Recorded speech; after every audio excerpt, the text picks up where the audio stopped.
We're here today. We're going to talk about the Izula 2. We're inside because where I live in New Jersey, I live on the beach, and today we have about 50-mile-an-hour winds, so it's not too pleasant to be outside, especially if you're trying to record. So we're in the great outdoors of the garage right now, and we're going to do some tests with the Izula 2. Again, this is the ESEE, formerly Rat Cutlery, Izula 2. I have the model that has the complete micarta handle. Some things I really like about this handle is that it's quite rounded. It's which means that it's comfortable in a lot of different positions.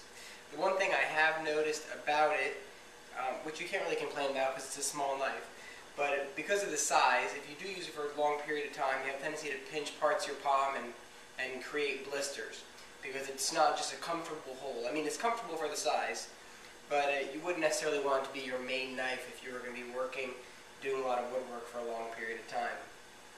That said, as always, I am impressed with the stuff that ESEE produces with Rowan manufacturers. They do great stuff. Now, this knife is about 6 3/4 inches overall.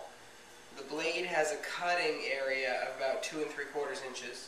1095, I believe they're RC hardened in the high 50s, 58, 59, thereabouts. Comes with a kydex sheath that can be attached with carabiner either on the handle or on the sheath. Anyway, we're not going to do a whole lot of batoning with this. It's probably a short video. What we really want to do is just kind of see how it fares with some basic things. And I thought this might be a good time to talk about some methods of making fuzz sticks properly and improperly. I especially go to the improper part of it. So, if we're going to make a fuzz stick, one of the things that you want to start off doing is you want to try to have your elbow locked. Now, not everybody does this, and you'll see it whenever you watch other videos. You see it's one of the first things people say, hey, you do better if your elbow is locked. Elbow locked, okay, it's important. Let me back up. Most important thing about making successful fuzz sticks is that your knife is sharp. That is the most important part. If you have a dull blade or something that's even moderately sharp, it's not going to curl properly. It's not going to get those real tight paper thin curls that you want. A sharp blade is the most important thing. Keeping your elbow locked, this is primarily so that you don't get tired, because if you just try to push, that's fine, but if you used to do half a dozen, you might get tired, especially if you're kind of anxious to get your fire going and you're cold and you're wet and that sort of thing. So locking your elbow in place and going down enables you to use the weight of your body. The weight of your body is pushing the blade as opposed to going like this. Now, obviously you can do it like this. In some ways, I think I have more control like this. But, you know, one of my goals is to make sure that I can get in the habit of doing it with my body weight instead of doing it just with the strength of my arm. Another thing, whether you're using a Scandinavian grind like a Mora, or whether you're using something that's more like this, or convex, whatever it might be, convex being the most difficult because you have to control the depth yourself, what you really kind of want to do is you want to have, what you want is the grind to be flat against the piece of wood that you're making the curls with. And that's why they say the Scandinavian is so easy to start with, because you have this big grind. It's kind of easy to gauge where you are. Because one of the things that people do as a mistake is they cut into the wood. You're not cutting into the wood. If you cut into the wood, what's going to happen is you're going to have curls like this. And that's normally what happens. You see people who are just starting off, what they're really doing is they're just kind of cutting off huge chunks. They're kind of carving toothpicks, as it were. What you want are curls. The curls that you want them to be real thin, and you want them to curl. The reason for that is so that when you have a match underneath it, it kind of catches quickly, and with it all bound up tight, the flame isn't just going to kind of burn out. It kind of keeps it contained. So sharp blade, elbow locked if possible. Keep the grind directly against. Don't cut in. That's kind of the basics of it. One thing that I find is helpful is don't try to go fast. Go slow. Try to make these things as thin as possible.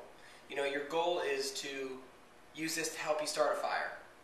And for that, it's better to have one that takes a little bit longer, that is super thin curls, than to have 5 that are kind of crummy, and it takes you, 5 times the amount of wood. So, now let's see if we can make some fuzz sticks with this thing.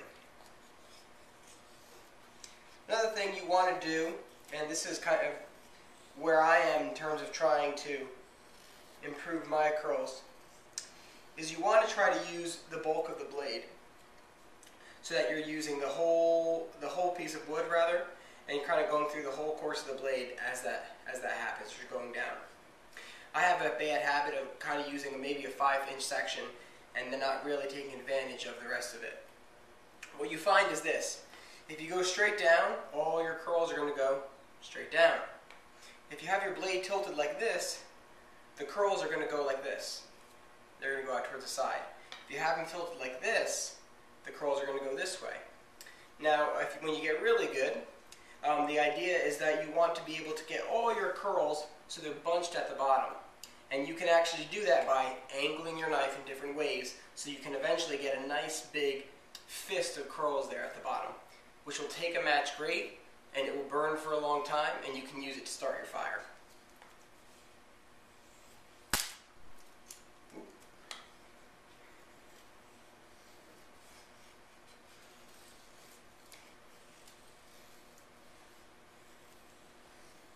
Another bad habit that I do, and probably many of you do as well, is I have a tendency to get these curls at the bottom and then I cut them off. Happens all the time. You want to try to keep them on the wood. So as you're going, you're basically just turning your stick, and all those little angles, all those little corners that kind of start to pop up, you're going to hit those one at a time. And so the idea is that you are knocking down all those corners and the corners that you create, and you're using that as your beginning point as you go to make the curls.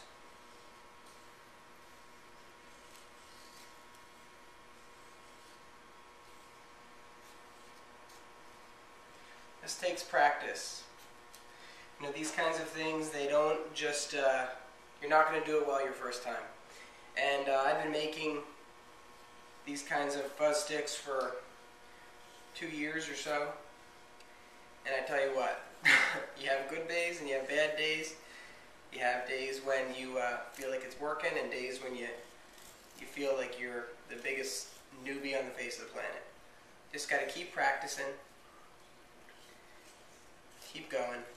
One of the things that you learn is that with carving, or whether it's doing this kind of stuff, you start off trying to be purposefully slow, and the one thing that I have to do is I have to start off trying to be purposefully, purposefully delicate. I'm naturally one of those kinds of people where when I'm writing with the ballpoint pen or the pencil, I press so hard that my hand gets tired after a minute. Same thing's true of guitars. I'm that classic kind of person who breaks strings all the time for no reason other than the fact that I play too heavy-handed.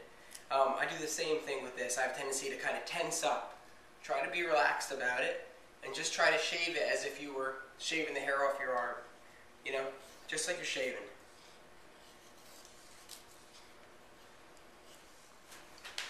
So here we see here's some of our curls. Now this isn't great. This is kind of average, mediocre. But keep in your mind that this is average to kind of below average. If your curls aren't looking like this, then you really need to practice.